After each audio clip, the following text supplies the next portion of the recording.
What's up, witches? Today I'm back with a video talking about one of my favorite topics, elves, Alfar, and she. So let's get into it. Anyone who knows me knows that I have pretty much made it my life's mission to find some secret hidden passageway to the land of the elves and go join them forever. You're looking at the one person who wants to fuck around with the Fae and find out. But it really got me thinking because growing up, one of my primary sources for lore on elves were fantasy books. So I've been wondering since becoming a pagan and a Norse pagan, along with someone who's just always been interested in the topic of elves and fairies, as well as things that fall under the umbrella of Celtic folklore and paganism. I've been trying to do a little bit of research into the background behind a lot of the lore and folklore surrounding elves. Particularly when you get into Norse paganism, you will come across the term Alfar. But when you delve a little bit further into the subject of Alfar, you will find that while the name is very similar to Elf, they are a very distinct group of beings who don't exactly resemble the elves that we commonly think of in fairy tales and Tolkien and the like. Now, for this video, I do have some primary sources that I can share with you when I was doing my research. The first is a book that I recently picked up and skimmed through when doing this video, and I really enjoyed it, and that is this new dictionary of fairies by Morgan Daimler, and it basically is an encyclopedia of every topic related to fairies and elves and fae that you could ever want to know. They have things like elf shot, borrowing among elves, and they do also have a section on Alfar. The other source that I primarily use is a digital copy of a book that I managed to find online by Kveldolf Gunderson, who also wrote the books on Teutonic magic and religion that I've read and reviewed on this channel. So he also has a book called Elves, Wights, and Trolls. So those were the two sources that I was able to find a lot more in-depth and detailed info on not only elves and Alfar and she, but just also the actual folklore and differences between them. What is the difference between a troll or an Etten, a wight, an elf, and the Alfar? Well, according to Gunderson, in some cases, the difference between a troll, which are also commonly referred to in the Norse myths as Jotun or Etten, and an elf or a wight may only be their willingness to befriend a human. I've said this before that in my experience and sense of learning about the Jotun, that is one of the primary differences between them and the Norse gods, because we often see the two groups of beings interacting with each other, sometimes as foes, and sometimes, such as in the case of the wall builder of Asgard, they will actually be seeking out Jotun or people with magical powers other than their own. But for the most part, it seemed to me that the primary difference between the gods, like the Aesir, and the Jotun was that the Jotun represented a more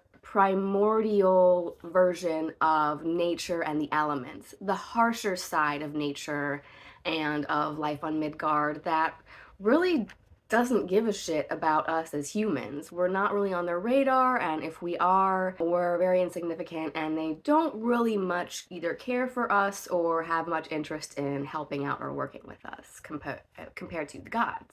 But one thing that really has fascinated me in doing this research is looking into the etymology of the word elf or alf, because when you first go do some Googling, you will find that the primary etymology or trace meaning, historical meaning of elf or alfar comes from the Latin albus, which means white or shining.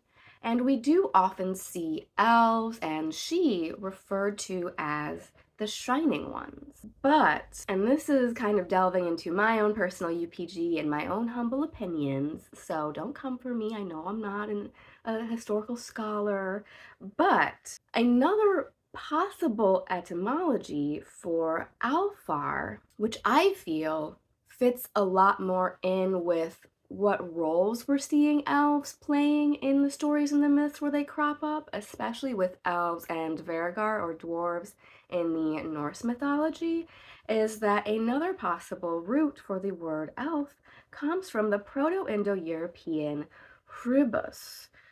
I know I'm probably butchering that, but it means deft, skillful, or cunning.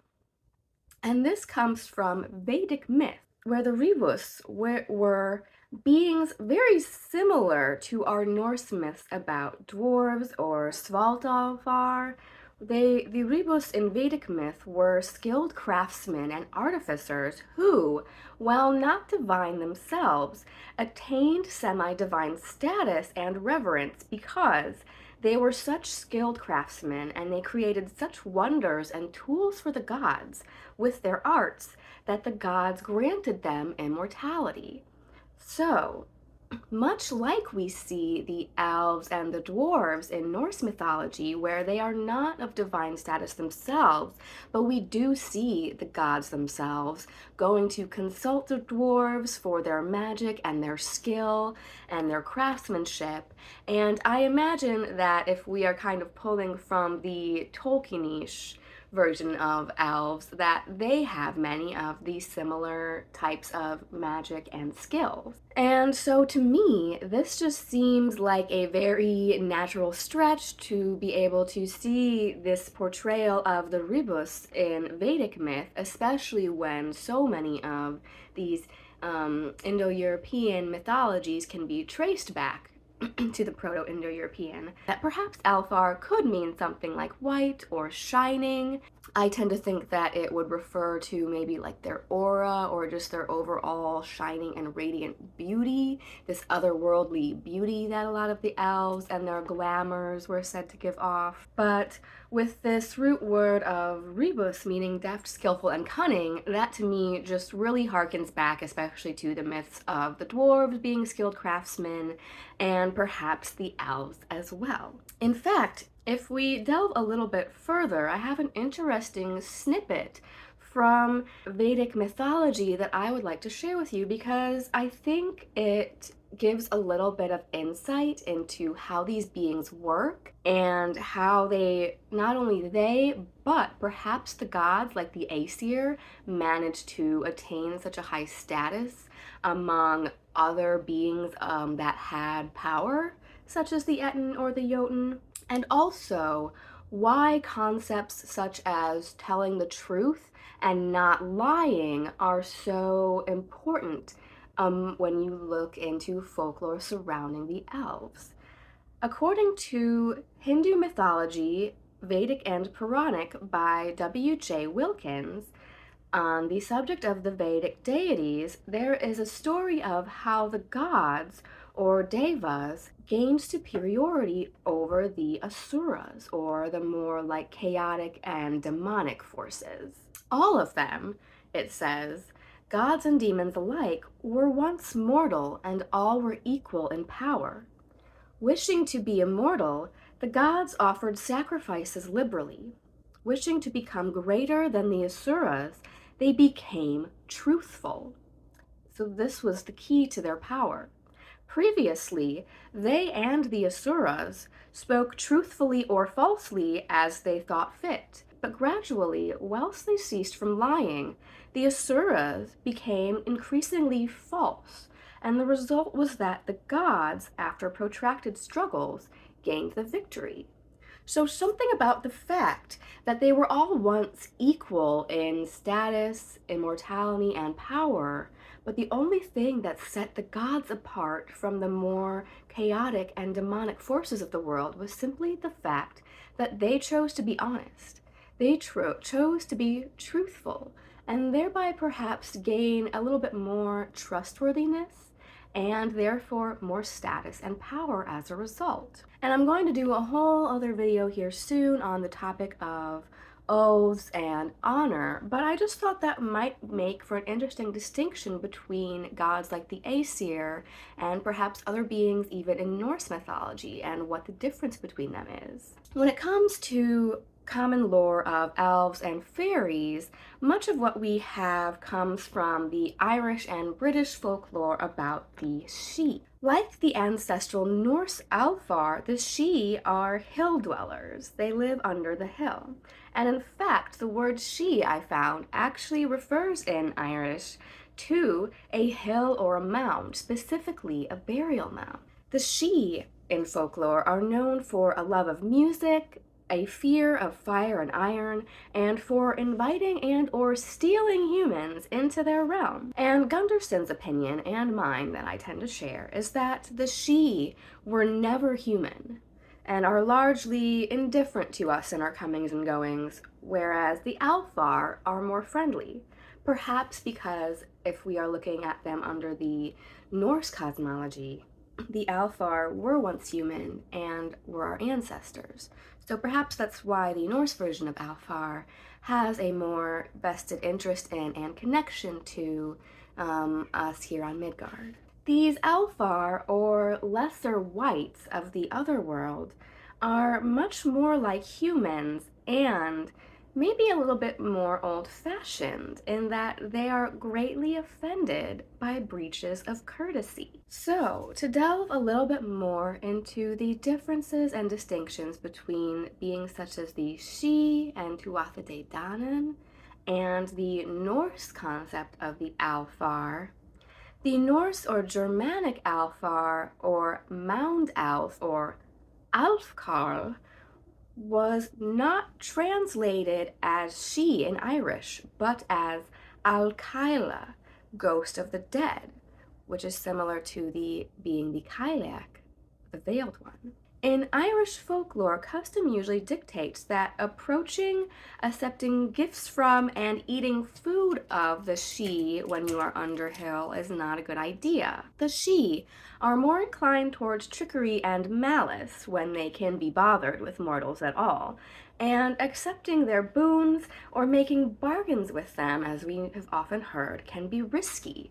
We have the concepts such as be careful what you wish for, or in the common folklore of elves, we see that while it's often said that much like the devas, they are either incapable of or not supposed to lie, that these beings can have other ways of skirting the truth, lying by omission, and just using their skillful way with words to make you think you're hearing one thing, but really it could be couched in layers of hidden and deeper meanings. But according to Gunderson, custom differs when dealing with the Alfar. When dealing with the Norse concept of the Alfar, or our ancestral mound dwellers, there are a list of rules that I have laid out here which can be followed. 1. Do not refuse gifts of food or hospitality from the Alfar. Guest right is very important. The only exception to this is if you are encountering the Wild Hunt near Yule. 2. Do be careful when drinking troll mead. It's too potent for mortals and can loosen the ties between soul and body, making it easier to travel to the other worlds, which I thought was an interesting concept. 3. Do be careful of getting lost in the Alf dancing, which has also been known to have ecstatic or trance-inducing effects. And we do see similar concepts in people who are lured underhill by the Sidhe, where not only are they a big fan of music and dancing, but it's a very like Rip Van Winkle effect, where you might get lost in this magical, enchanting melody and never find your wits about you again and just be lost amongst the elves partying forever, which, like I said in the beginning, to me, doesn't sound like all that bad of an idea. Like, sign me up. Number 4 is do oblige if asked to do an Alfar a favor, because you will usually find that whatever they're asking of you is for your benefit as well, or to avert a disaster. 5. Do not be ignorant or rude of your environment and any elves or wights living there when doing the following things outdoors: lighting fires, throwing boiling water on the ground, and relieving yourself, aka watch what trees you pee on, because if we are in dealing with the concept of animism and everything has a spirit, then everything in nature could have a spirit, a wight, or an elf or elf-like being attached to it. Every rock and tree and piece of ground has a guardian spirit or has its own spirit about it. And so you have to be very careful where you're lighting fires, what kind of wood you're using to make the fire. And with the throwing boiling water on the ground, that might just be seen as rude or damaging to that piece of land or grass. So you just maybe be careful of where you're dumping things out on the ground. And especially, I found it interesting that they referred to the concept of relieving yourself, aka, yeah, watch what trees you and rocks you pee on, because how would you like it if someone came into your house and just started peeing everywhere? So the same thing goes for elves and wights. And I found that this was interesting that Gunderson also notes that going to kill some elves is also a common euphemism for peeing outside. So I'm gonna remember that one the next time we're camping in mixed company. Number 6, do not ever lie directly to or about the elf. Number 7, do be very careful about visiting Alfar in their homes or joining their parties. As I said, you might get lost in a trance or an enchantment, and you might not return the same, if at all. Number 8, steel or cold iron can deflect an elf or an elf enchantment.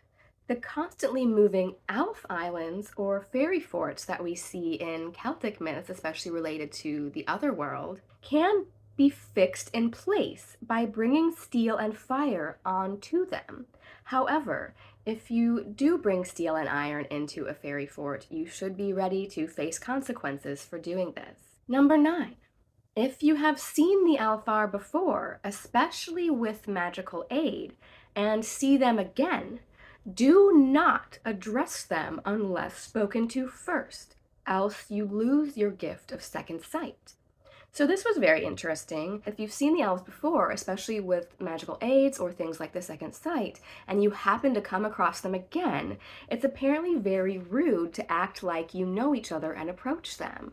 You're supposed to just kind of not speak unless spoken to and wait for them to acknowledge you first. Also very interesting that if you do run afoul of them, they might remove your gift of second sight. Number 10, do not boast about favors or gifts you have received from the Alfar. Maybe it's because they are such hidden folk and a little bit more secretive and reclusive, and they choose to share themselves and share their gifts with mortals as they see fit, and it can be kind of said to be a very special thing for them to share that with you. And so you don't really want to go around boasting to every Tom, Dick, and Harry that you met some elves and they gave you a bunch of gifts, because that's going to clue a lot more people into them and their existence, and I think they want to just kind of stay off the radar. So it would be very rude to just go about bragging to everybody that you met the elves and they gave you presents. Number 11 kind of segues off of that rule by saying, do not ask for gifts or try to earn favor with the Alfar by merely copying what someone else has done. And number 12, again, do not pee outside anywhere you think a spirit, wight, or elf may live. It's rude and a desecration of sacred space. Those are just some of the rules for dealing with elves and Alfar. Some of them are very similar to some of the rules or etiquette that you will see when dealing with beings such as the Sidhe. I think the primary one that I found here was that with things like the Sidhe, you're not supposed to eat their food or like eat elf food, because I think it's a very like Persephone and Hades type of situation where maybe once you ingest the food of the Fae, you can, like, that world is a part of you now and you can never really go back to the real world again. But yeah, this says that guest right and hospitality, as in all of Germanic culture, are very big, even amongst the Alfar. So if you are offered things from them, it would be very rude not to accept it. Okay, so now I'm going to go into a little bit of the methods that Gunderson lists for how you can attract and befriend wights and elves. Elves and wights are especially inclined to visit human dwellings at Yuletide, but how they behave depends on their nature and how they are received. In Iceland, Yule customs are called Bjóða Alfheima, bidding the elves to come home. The whole house is swept clean and lights are kindled throughout to banish the shadows. The inhabitants then walk outside around the house 3 times, saying, Komiter sem koma vilja, veriter sem vera vilja, och kvaliter sem fara vilja. Mer og minum ad mena lausu. Come those who wish to come, stay those who wish to stay, and fare those who wish to fare, harmless to me and mine. I really like that. I'm gonna have to copy that down to use later, because for me, when I'm doing my cleansing and warding on my house, I do try to erect my protective wards and barriers so that they are a little bit semi-permeable, because I don't want to chase away my friendly house spirits or those who are here to be helpful or just interested and benign. So this seems like a very good little chant or prayer that you can say. Come, all those who wish to come, stay, those who wish to stay, go, if you wish to go, as long as you're just harmless to me and mine. In German folklore, it's customary to bake a small loaf with each lot of bread you're baking and leave it out in the woods for the Huldra folk, or the hidden folk, who help humans with herb lore, woodcraft, chores, etc. Alfar in particular also seem to be very fond of silver. They are often described as owning and gifting silver, and the Skogsra spirit, or forest ruler, will grant favor to the hunter if tossed a silver coin before the hunt. Toss a coin to your Skogsra, oh valley of plenty. So now we'll go into the section on how to ward off wights, elves, and trolls. In Norway, the Yule season ends on January 13th, which is called Knut's Day, with driving out the dwarves by opening all the doors and banging pots and pans throughout the house, which I thought was funny and ironic because I just did that whole video on like how to cleanse your house, where I did say that you don't need all these special like tools and magical rituals to do a house cleansing. You can chase bad vibes and bad energies and beings out of your house simply by mustering your get the fuck out energy, and you could literally just go around your house banging on pots and pans if you wanted to, and it would be an effective method. So here I have a little bit of backup on that concept from Gunderson and from Norwegians apparently. And in Denmark, nails are hammered into the doorframe at Yule to ward off evil trolls and the wild hunt, because as we know, cold iron and steel, such as in nails, are a deterrent for the Fae. Gunderson also theorizes that iron is so effective because it's the strongest of Earth's metals, with that strength from Midgard shining even greater in the other world, which I thought was an interesting concept. It's like, yeah, it's such a refined product of Midgard itself that it has a strong earthly presence that can weigh it down even in the other world, and maybe why something like why bringing it into a fairy fort would weigh the fairy fort down and keep it from being able to move. So I thought that was interesting, because we see it commonly said that Fae don't like iron, but we don't really see a lot of theories posited as to why. So it makes you wonder, is it because the Alfar are more airy beings, not of this world? And yeah, this metal is a refined, concentrated earth in its purest form, which is able to therefore counteract their power and diminish it. So some interesting food for thought there. In Norway and Sweden, he goes on to say, Gunpowder, sulfur, flint, and coal are also used because all are means of producing fire, and therefore just having the objects themselves may act as a threat or deterrent. Plants like rowan, juniper, and holly can be placed in the house to catch unseen elves, wights, and nightmares. And garlic, leek, and all allium family plants are said to be potent herbs for healing and warding off malicious energy and illness. He also gives in the book an interesting protective rune stave inscription that you can use, which goes, I write healing runes, I write helping runes, once against elves, twice against trolls, threefold against thyrses, against the scathing skag Valkyria. And lastly, red ribbon or string is often tied on things, homes, livestock, etc. to protect them. And that's also interesting to me, why red ribbon in particular. I don't know if there's a particular like color magic association there, but I know just from the couple interactions that I've had at gatherings with people here from Native American background, I was told that red is the color that spirits and ancestors can see. So perhaps red is just used to not only attract their attention, but also to let them know, like, hey, this is a warding color, this is a ward, back off, and they'll be able to see that. An interesting little connection there that I noticed.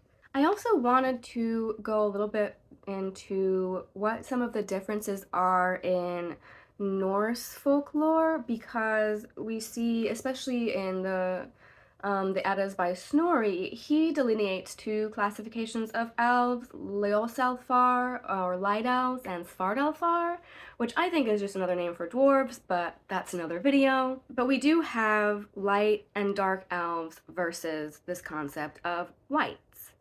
And later Scandinavian folklore seems to combine land wights, elves, and trolls under Huldra, or the hidden folk. Snorri only says that light elves are bright and shining and very fair to look on. They are airy beings inhabiting the atmospheric realm between Midgard and Asgard.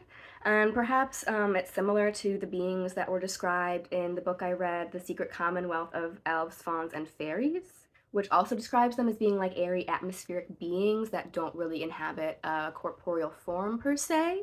And an interesting note is that the sun is sometimes called Alfrodul, the glory of the elves. And Freyr is said to be a king of Alfheim, and that makes me wonder if there's a connection there between him being king of the Alfar, or these like atmospheric beings, and the associations that I personally have with Freyr over having a connection to and perhaps influence over fair weather. Yngvi and Alfar are named in the Ynglinga saga as brothers and grandsons of Dagr, or day, and Yngvi, or Yng, is another name for Freyr. So I just thought there was an interesting connection there between Freyr, or Yngvi, being king of Alfheim, and it is interesting that Yngvi and the Alfar are listed as brothers and grandsons of the day, because I definitely have an association with Freyr and sunlight. Dark elves could refer to the more ancestral Alfar, the mound-dwelling Alfar, who less abide the daytime sun. And we do know that things such as utiseta, or mound sitting to connect with ancestors and communicate with them, are usually done at night. And Svart does mean dark, like dark elves, so perhaps they are elves of the nighttime. We know that Svart elves, or perhaps Dvergar, dwell underground within the earth, and they are generally distinguished from the other elves by their affinity for metals and smithcraft. However, Voland, the famous smith of Norse Germanic lore, is called a ruler of the elves in the Volundarkvita, implying that Alfar may practice crafting as well. Later Anglo-Saxon names separate Alfar even further and make them seem more akin to the Vettir or land wights. So we see this kind of evolution as perhaps direct sightings and interactions in day-to-day dealings with Alfar diminished, with the coming of Christianity and just the evolution of culture and religious practice. Perhaps this concept of elves and Alfar grew to encompass not just these separate beings, but any type of land spirit or land wight was said to be a type of elf. So we had Berg Elfin, Mountain Elf, Dun Elf, Downs Elf, Land Elf, Land Elf, Feld Elf, Field Elf, Water Elfin or Water Elf, and Spalfin, Sea Elf, and Wood Elfin, Wood Elf. So, in conclusion, as Gunderson says, it is unlikely that our forebears themselves really even had a clear sense and definition of what characteristics constituted what type of elf. But it seems that as the spread of Christianity slowly pushed out and condemned mankind's interactions with and relationship to their local elves and wights, they were transformed into more of like evil spirits and demons. In later texts, therefore, elves appear more as like malicious beings who cause harm, bad luck, and illness, which is where we get concepts such as being elf shot or elf sick from. But it is interesting to note that we do see this kind of delineation, especially within Norse culture, between like a land wight and a concept of a land spirit elf, and the Alfar, which I do think after doing all this research and reading Gunderson, it does seem probable that their concept of an Alfar maybe and like a dark Alfar opposed to a light Alfar, maybe the light Alfar are what we think of when we're thinking of like a Tolkien elf, and the Svart Alfar and Alfar are the more elves under the hill, the mound dwelling Alfar, who can kind of trace their origin or count among their company our beloved dead. Some Alfar are said to be the male line of ancestral spirits. So perhaps if you maybe achieved great renown or lived a life of note, or you're just a particular beloved and revered ancestor, you would, almost like the Asuras and the Devas, be able to gain more of a higher status in death and go be counted among the Alfar spirit. But why fuck with Fae? For all intents and purposes, all of the rules and folklore are basically like kind of trying to steer you away from fucking around and finding out with the Fae, and we can see that, yeah, with the She, they're not human, they were never human, they can't really relate to us like some of the other spirits can, and so it can be very dangerous. So why want to work with them? Why reach out to them at all? Well, one of the main reasons for seeking them out is often to just learn lore or magic from them. We often see in tales that even the gods such as Odin, Thor, and Freya will seek out the Jotun or the dwarves for their knowledge or their specialized craftsmanship and ability to create magical tools. And so I just really wanted to do this video to kind of convey that otherworld beings of all types are not inherently evil or wicked.